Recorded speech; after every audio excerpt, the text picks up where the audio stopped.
তো hi hello guys, তোমরা দেখতে পাচ্ছ যে এফসিআই ফুড কর্পোরেশন অফ ইন্ডিয়ার যে ভ্যাকান্সি এটা কিন্তু 4th অফ মার্চে বেরোতে চলেছে। তো তার আগে আমি কিছু বলতে চাই যে কোন কোন পাশে কি কি পোস্ট আছে। তো এখানে বেশিরভাগ মাধ্যমিক পাশে পোস্ট বেশি আছে, এছাড়াও গ্র্যাজুয়েশন এবং উচ্চ মাধ্যমিক পাশেও আছে।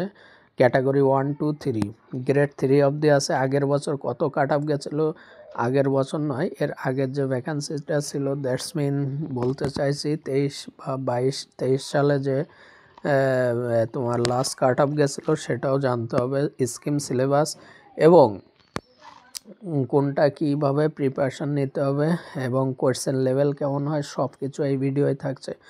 তো আগের স্যালারিটা আমি বলে দিচ্ছি যে এখানে দেখা যাচ্ছে যে 31,000 পার মান্থ, পিএম মানে per month. Job location across India, যে কোনো জায়গায়। অফিসিয়াল সাইট হলো http://fci.gov.in। তো ফুড কর্পোরেশন অফ ইন্ডিয়ায় ফর্মটি অনলাইনে ফিল আপ করতে হবে। রেজিস্ট্রেশনস, বয়স অনেক কিছু ম্যাটার করে, তো এটা আমরা দেখে নিই একটা একটা করে, ঠিক আছে। তো এখানে আমরা দেখতে পাচ্ছি যে এফসিআইয়ের যে ভ্যাকান্সি সেটা কিন্তু আমরা দেখতে পাচ্ছি যে টেন্টেটিভ ডেট 4th অফ মার্চের কথা বলা হচ্ছে। এটা 14 জানুয়ারিতে একটা এদের নোটিশ এসেছিলো কত কি ভ্যাকান্সি, সেটা এফসিআইয়ের অফিসিয়ালভাবে যে পিডিএফটা কিন্তু ছিল জানুয়ারি মাসে একটা এসেছিলো, তার থেকে আমরা জানতে পারি যে ভ্যাকান্সিটা অ্যাকচুয়ালি কত থাকছে, কি মাসে ফর্ম ফিল আপ হবে। তো এখানে আমরা দেখতে পাচ্ছি যে 4th অফ মার্চ এক্সপেক্টেড বা টেন্টেটিভ ফর্ম ফিল আপ বা অনলাইন রেজিস্ট্রেশনস। এটা থাকছে হলো ক্যাটাগরি 1, 2, 3, মানে গ্রেড 1, গ্রেড 2, গ্রেড 3 অবধি থাকে। গ্রেড 3টা হলো আমাদের মাধ্যমিক পাশে। তো এখানে আমরা এটা ফুড কর্পোরেশনের এই যে পোস্ট এবং ক্যাটাগরি ভ্যাকান্সি, তো এটা আমাদের কাজ হলো খাদ্য দপ্তরে, সেন্ট্রাল গভর্নমেন্টে যেমন স্টেটে ফুড এসআই, তো এটা হলো খাদ্য সংক্রান্ত বা গুদামঘর, বিভিন্ন ধরনের কাজ রয়েছে পোস্ট ওয়াইজ। তো সেটা পরে একদিন ব্যাখ্যা করা যাবে। তো পোস্ট ক্যাটাগরি 4খানা আছে, এখানে 3টে আমাদের জন্য, গ্র্যাজুয়েশন থাকলে 3টে ভরা যাবে 1, 2, 3, আর 4টা আলাদা, তাদের মনে হয় ক্রাইটেরিয়া আলাদা হবে। তো এখানে আমরা ভ্যাকান্সি দেখতে পাচ্ছি 33,566, ক্যাটাগরি 2 এবং 3 অনলি। এছাড়াও আরও কিছু রয়েছে 1 ও 4, টোটাল মিলিয়ে 35,366টা ভ্যাকান্সি হবে। শুধু ক্যাটাগরি 2, 3তেই রয়েছে 33,566টি। এটা একটি গভর্নমেন্ট জব। এটা কিভাবে ফর্ম ফিল আপ হবে, তো অনলাইনে হবে। টু বি নোটিফাইড, ওই অফিসিয়াল সাইট কোনটা, https://fci.gov.in। স্যালারি কিন্তু যথেষ্ট, আর এটা 7 পে কমিশনের স্যালারি। 8 পে কমিশন আসলে কিন্তু 31,000-এর পার মান্থ স্যালারি, সেটা লাখ ছুঁয়ে যাবে, 1 লাখ ছুঁয়ে যাবে পার মান্থ। তো হ্যান্ডসাম স্যালারি, খুবই হাই প্রোফাইল। তো চলো আমরা এক এক করে এটাকে বিস্তারিত জানবো। তো আমরা জানি 4th অফ মার্চে আসার একটা টেন্টেটিভ ডেট আছে। আমরা জানি ফুড অ্যাপ্লিকেশানস মোটামুটি মার্চ মাসে চালু হয়ে যাবে। মার্চে যদি লাস্টের দিকেও অনলাইন ফর্ম ফিল আপ হয়, মাত্র 2 মাস হাতে টাইম পাবে। তার আগে কারা এই বিষয়ে প্রিপারেশান নিতে চাও, ইনবক্সে মেল করবে, তাহলে আমি ফ্রিতে ক্লাস দেওয়ার চেষ্টা করব। ঠিক আছে, তো চলো আমরা এরপরে আমরা যাই। তো আমরা দেখতে পাচ্ছি এখানে নোটিফাইড ডেট। তো পোস্ট ওয়াইজ যে পিডিএফটি এসেছিল জানুয়ারির মাসে 14 জানুয়ারিতে, সেটা এখানে আমরা জোন ওয়াইজ দেখতে পাচ্ছি যে কত কি ভ্যাকান্সি। পিডিএফটা এখানে সুন্দর করে দেওয়া আছে। তো ওয়েস্টার্ন জোন, ইস্টার্ন জোন এখানে ভালো করে দেখো, western zone, eastern zone, south zone, north zone. তো আমরা অ্যাকচুয়ালি ইস্টার্ন জোনেই থাকি ভারতবর্ষের, ইস্টার্নের মধ্যে। তো আমাদের ভ্যাকান্সি কিন্তু ভালোই আছে এখানে, ক্যাটাগরি ওয়াইজও ভ্যাকান্সি আসবে। তো সব জোনে 33,000 কিন্তু কম ভ্যাকান্সি নয়। যেখানে গ্রুপ ডি, রেলের গ্রুপ ডি 32,000 ভ্যাকান্সি, তার থেকেও কিন্তু বেশি ভ্যাকান্সি আছে আমাদের ফুড কর্পোরেশন দপ্তরে।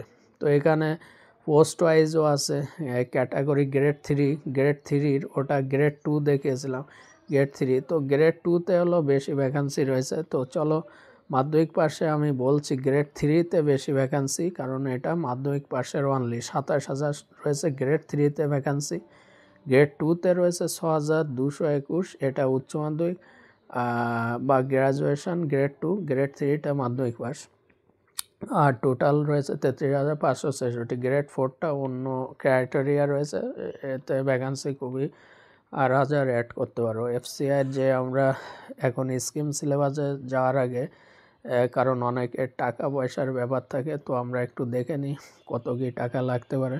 তো এখানে আমরা দেখতে পাচ্ছি যে একটি ফর্ম ফিল আপ হবে, তার ফিসটা কিন্তু অনেকটা এফেক্ট থাকে। অনেকের সামর্থ্যর বাইরে অনেক সময় ফিস বা ফর্ম ফিল আপ ফিসটা চলে আসে। সত্যি এটা সবার জন্য কম হওয়াই উচিত। তো এখানে ইউআর, ওবিসি, ইডব্লিউএস এদের কিন্তু 800 টাকায় ফর্মটি ফিল আপ করতে হয়। আর যারা এসসি, এসটি, পিডব্লিউডি বা ফিমেল ক্যান্ডিডেট, এই এসএসসিতে কী হয়, ইউআর ফিমেল বা ওবিসি, ইডব্লিউএস ফিমেল ক্যান্ডিডেট মানে মেয়ে যারা স্টুডেন্ট, তাদের কিন্তু টাকা দেওয়া লাগে না। আর ক্যাটাগরি হলো এসসি, এসটি, পিডব্লিউডি। আর সাথে হলো যে কোনো ক্যাটাগরির মেয়েদের কিন্তু কি আছে, কোনো ফিস দেওয়া লাগছে না। 800 টাকা শুধুমাত্র দিতে হবে UR, OBC, EWS male candidate only. Female ক্যান্ডিডেটদের কিন্তু যে কোনো ক্যাটাগরিরই হোক, রিজার্ভেশন হোক আর রিজার্ভেশন না হলেও মেয়েদের কোনো টাকা দেওয়া লাগছে না ফর্ম ফিল আপে। তারপরে যাই আমরা একটু সিলেবাস নিয়ে। কোয়ালিফিকেশান দরকার, এখানে আমি যেটা বলতে চাচ্ছিলাম গ্রেড 4টা কিন্তু এটা জেনারেল ক্যাটাগরি, ম্যানেজার জেনারেল, এটা হলো গ্র্যাজুয়েট হতে হবে, মাস্ট বি 60% মার্কস নিয়ে গ্র্যাজুয়েট হতে হবে। যে পাস বা অনার্স বা যারা বিটেক করেছো তাদের মোটামুটি, বিটেক যারা যদি কেউ 8 পয়েন্ট পেয়ে থাকো, সেখান থেকে তোমাকে 0.25 মাইনাস করে সেই পার্সেন্টেজ করতে হবে। ঠিক আছে, পয়েন্ট কত জন্য 25 বলছে কেন, 0.5 মাইনাস করতে হবে। ঠিক আছে, তো সেইটা মাইনাস করে তোমরা ওই পয়েন্টটাকে 10 দিয়ে গুণ করে পার্সেন্টেজ করবে। এরপরে আমি যাচ্ছি ম্যানেজার। বিভিন্ন পোস্ট ওয়াইজ, ক্যাটাগরি ওয়াইজ কিন্তু তোমার কোয়ালিফিকেশান থাকতে হবে। তো এখানে গ্র্যাজুয়েটদের ডিগ্রি থাকতে হবে। ম্যানেজার, যতগুলো ম্যানেজার ডিপোর্ট সব গ্র্যাজুয়েটেড। মাধ্যমিক পাসটা আমি দেখাবো। ম্যানেজার অ্যাকাউন্ট, এটাও মেবি গ্র্যাজুয়েটেড বা এটা একটু এক্সট্রা থাকতে হবে। কি থাকতে হবে, এগুলো তো থাকতেই হবে। সাথে আবার এগুলো যে কোনো একটি থাকলে হবে। চার্টার অ্যাকাউন্টেন্ট হতে হবে বা একটু অ্যাকাউন্টের কাজ, তো অ্যাকাউন্ট বিষয়ে একটু অভিজ্ঞতা বা পড়াশুনো 2 বছরের মিনিমাম কোর্স থাকলে হয়ে যাবে, যারা অ্যাকাউন্ট ডিপার্টমেন্ট রয়েছে। এরপরে ম্যানেজার টেকনিক্যাল, এটা অন্তত এগ্রিকালচার যাদের আছে তাদের জন্য এটা হবে ম্যানেজার টেকনিক্যাল।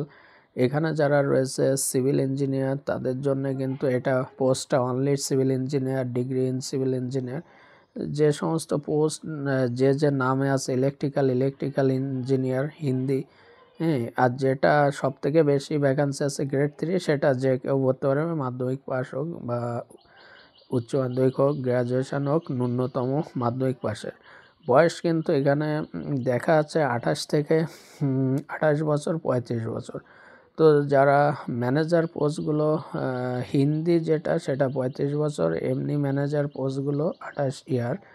আর যারা ক্যাটাগরি, তাদের তো 3, 5 এরকম সার্ভ দেওয়া আছে। আর এফসিআর বলাই হলে আপ টু 50 ইয়ার্স। ঠিক আছে, এখানে আমি এখন বিভিন্ন বিষয়ে তুলে ধরলাম যাতে। আর নেগেটিভ মার্কস থাকে, আমরা জানি যে স্টেটের মতনই থাকে। এসএসসিতে যেমন 1/4 নেগেটিভ মার্কস থাকে, প্রত্যেকটি মার্কস 1 ক্যারি করবে। সিলেবাসটা জানা খুব জরুরি, কারণ কি সিলেবাস না জানলে কিন্তু পরীক্ষায় বসার আগে, এটা আগে 2 মাসে তো সিলেবাস কমপ্লিট হয় না। অবশ্যই সবাই বিভিন্ন রকম রেল প্রিপারেশান নিচ্ছ, তো এক্সট্রা তোমাকে এখানে একটু ইংলিশে প্র্যাকটিস করতে হবে, কারণ এখানে ইংলিশে 25 রয়েছে। যারা এসএসসি, সিজিএল, সিএসএসএল বা এমটিএস দিয়ে থাকো, তাদের জন্য এটা গুড অপরচুনিটি, কারণ এসএসসির প্যাটার্নেই পরীক্ষাটা হয়, আর এসএসসি পরীক্ষাটা নেবে মানে টিসিএসের আন্ডারে। এটা ইংলিশে 25 থাকে, তারপরে রিজনিংয়ে 25, অঙ্কে বা ম্যাথে 25, আর জেনারেল স্টাডি মানে জিকে সায়েন্স মিলিয়ে 25। টোটাল তোমাকে 60 মিনিট টাইম দেওয়া হবে। তার মধ্যে তুমি কত অ্যাটেম্প করতে পারবে সেটাই হলো আসল কথা। 15 মিনিট এভরি সেকশন। আচ্ছা, তারপরে এফসিআইয়ের বিভিন্ন টপিক অনুযায়ী তো ইংলিশে দেখো এসএসসি যা ছিল, এসএসসি সিজিএল সিএসএসএল এমটিএস, সেই reading comprehension, class test, filler, error, vocabulary, one word substitute, এছাড়াও রয়েছে জাম্বেলিং ওয়ার্ড, প্যারাগ্রাফ ফিলার বা এরকম প্যাসেজ থাকবে, কিছু কিছু শূন্যস্থান বা ফিল ইন দ্য ব্ল্যাঙ্কস মতন থাকে, প্যারাগ্রাফ সেন্টেন্স রিঅ্যারেঞ্জমেন্ট বা রিস্টেটমেন্ট অ্যারেঞ্জমেন্ট বলা যেতে পারে।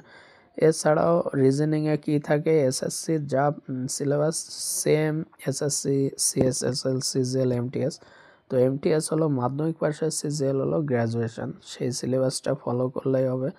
পাজেল, ডাইরেকশন, ব্লাড রিলেশনস, তারপর ছিল ranking, order ranking, coding decoding, machine, input output, equalities, alpha numeric, data sufficient, logical reasonings. তো এরকমভাবে রয়েছে কনক্লুশনস। এরপরে আমরা আসতে পারি আমাদের ম্যাথ, যেখানে স্কোরিং একটা subject, data interpretation, inequality, number series, approx value, data sufficiency, miscellaneous, HCF, LCM, profit loss, SI CI, problem age এবং work and times, time and distance. এছাড়াও প্রবাবিলিটি, মেনসুরেশনস। অঙ্কের সিলেবাসটা একটু ভাস্ট দেওয়া আছে, তো এগুলো আশা করি সবারই করা আছে যারা রেল ফেল দাও। রেশিও, পার্টনারশিপ, এগুলো স্ক্রিনশট রাখতে পারো।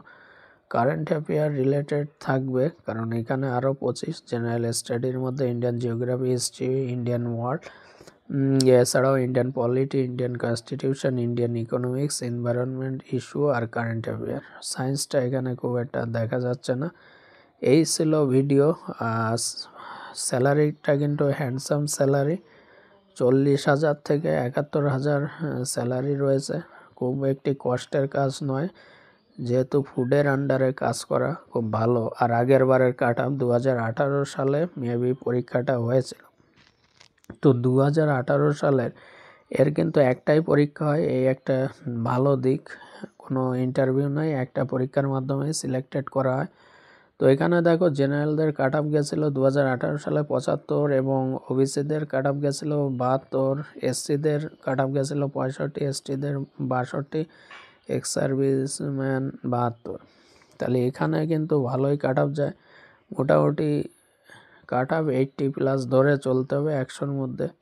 তো 100-র মধ্যে 80 পেলে যে কোনো ক্যাটাগরিতে সে সিলেক্টেড হবে। 75 এখন দিন বাড়ছে, বেকার বাড়ছে, কাট আপ কিন্তু আস্তে আস্তে গ্রো করবে। তো এই ছিল কাট আপ, সিলেবাস এবং কি পোস্ট, কীভাবে ফিস, ফর্ম ফিল আপ কোন ডেটে হবে, সমস্ত কিছু আমি এই একটা ভিডিওই জানিয়ে দিলাম। তো কেমন লাগলো, যদিও সাউন্ড কোয়ালিটি একটু খারাপ থাকবে, কারণ আমি একটু গলার আওয়াজটা একটু কম হয়েছে। তো এখানে আমি সবাই হেডফোন দিয়ে শুনে নেবে, তাহলে নিশ্চয়ই সাউন্ড কোয়ালিটিটা ঠিক হবে হেডফোন দিয়ে শুনলে। ওকে, আমি এখানে কমপ্লিট করলাম। এটা কেন বানালাম, 4th মার্চেই আমি করতে পারতাম, কিন্তু আগে দিলে তোমাদের মধ্যে অথেন্টিক নিউজ থাকলে সেইভাবে তোমরা প্রস্তুতি নিতে পারবে। তো যাদের যাদের ফ্রিতে ক্লাস পেতে চাও তারা অবশ্যই কমেন্ট করবে। তো এখানে আমি ভিডিওটা শেষ করলাম। সবাই ভালো থাকো, সুস্থ থাকো, টাটা, বাই বাই।